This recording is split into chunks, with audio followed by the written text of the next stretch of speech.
बिहार में मासूम बच्चों को ईंट भट्टों में झोंका जा रहा है। यकीन नहीं होता तो बलरामपुर से आई ये रिपोर्ट जरूर देखिएगा। दिन भर काम करने के बाद 10 और 12 साल के बच्चों की दिहाड़ी 10 से 20 रुपए ही बन पाती है। यहाँ कोई कानून नहीं, सरकार का कोई नियम नहीं चलता। राजा राजा बनता जा रहा है और प्रजा पैरों के तले की धूल। आजाद हिंदुस्तान की सबसे विभत्स तस्वीर देखी है कि नहीं आपने?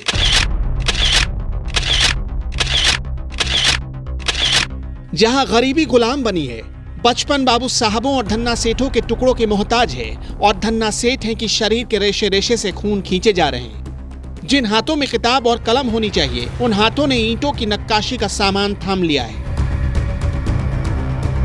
सुबह से शाम कर देते हैं ताकि बाबू साहबों की इमारत बुलंद हो सके, लेकिन इन गरीबों की नींव अमीरों की चाकरी में हिल जा रही है। ये तस्वीरें बलरामपुर के फतेहपुर पंचायत की हैं। ईंट तो किंग मार्का है, लेकिन मालिक दिल से बहुत गरीब है। कोई 10 साल का, कोई 12 साल का, ऐसे मासूम बच्चे ईंट भट्टे में खुद को झोंक रहे हैं। मजदूरी मिलती है कौड़ी के भाव। 1000 ईंट बनाओ तो मिलते हैं 250 रुपए, यानी एक ईंट बनाने का 25 पैसा। जब ईंटें तैयार हो जाती हैं तो उन्हीं 1000 ईंटों को बेचा जाता है 11,000 रुपए में, यानी 11 रुपए की एक ईंट। कुल मिलाकर बच्चों से जानवरों की तरह काम लिया जा रहा और उनकी मेहनत की कीमत कौड़ी भर भी नहीं लगाई जाती। ईंट जब बना तो परिश्रम नहीं होता, इसमें मेहनत नहीं लगता इसमें। किस मजबूरी में बना रहे ईंट?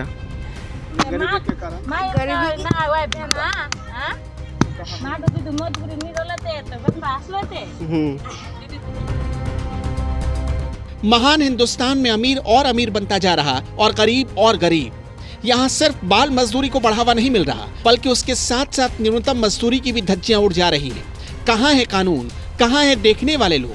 बड़े लोग तो एक दिन में 400 से 500 ईंटें बना लेते हैं, लेकिन इन मासूम हाथों को हफ्ते भर से ज्यादा लग जाता है, फिर भी 1000 ईंटें तैयार नहीं हो पाती।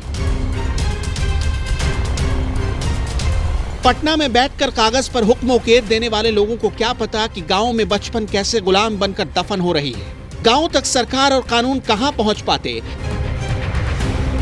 किंग मार्का ईंट के मालिक किंग से सुपर किंग बनते जा रहे हैं और छोटू पवन जैसे लोगों का भोलापन इन भट्टों में दम तोड़ रहा है। आप जब महिला होकर काम करती है, कितना पैसा मिलता है यहाँ पे? हाँ? कितना पैसा मिलता है? नहीं काम करे, स्कूल पढ़े केना कर मिलबे?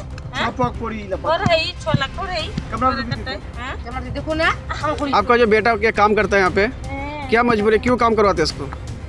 मजबूरी चाहते ना, नी मजबूरी रे पढ़ा लिखा भी करी, नी पैसा पे नी कुछ करी है। ये बच्चा पढ़ता है स्कूल में? है पढ़े। इन लोगों का राशन कार्ड नहीं बना, सरकार की ओर से कोई मदद नहीं मिलती। स्कूल में नाम तो लिखवाया, लेकिन स्कूल गए तो घर में खाने की दिक्कत आ जाएगी। राशन कार्ड नहीं मिले, राशन कार्ड नहीं मिले तो क्या काम करते रहो। घर में गरीबी बहुत ज्यादा है क्या? ज्यादा कमाने वाला कोई नहीं है? कोई नहीं है। दूटा लोग किरो कमाई करबे हैं, ओई दूटा लोग किरो करबा हमरा। यानी एक और गरीबी मारती है और दूसरी तरफ सिस्टम। स्कूल में नाम तो लिखवा लिया, लेकिन स्कूल गए तो घर में खाने की दिक्कत आ जाएगी। इसलिए ये एक बार नहीं मरते, बल्कि रोज तिल तिल कर मरते हैं। और 5टा छुआ खिलबा लागे, पढ़ा लिखा करबा लागे, ते मजबूरी कोई ना आसे होय खटबा। मजबूरी जदी नहीं रोला ते आसलेते। ये हाल किसी एक ईंट भट्टे का नहीं है। सभी ईंट भट्टों में इसी तरह मजदूरों का रोज रोज शोषण होता है। प्रशासन के सारे अधिकारी जैसे सो गए, किसी की इस पर नजर नहीं पड़ती। सरकार तो खैर अलग रास्ते पर ही व्यस्त है। न शासन, न प्रशासन, न ही सरकार। अरे किसको फिक्र है? सरकार जोड़ने तोड़ने और कुर्सी की खेल में लगी है। प्रशासन के अधिकारियों को दफ्तर की परिक्रमा करने से फुर्सत नहीं। अब तो सब बेईमानी से लगते हैं।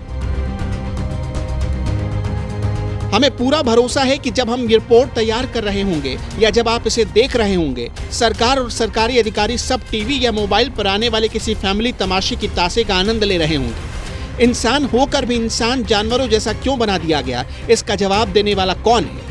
काश नीतीश कुमार की इन पर नजर पड़ती। केबीसी न्यूज के लिए बलरामपुर से रेहान रजा की रिपोर्ट।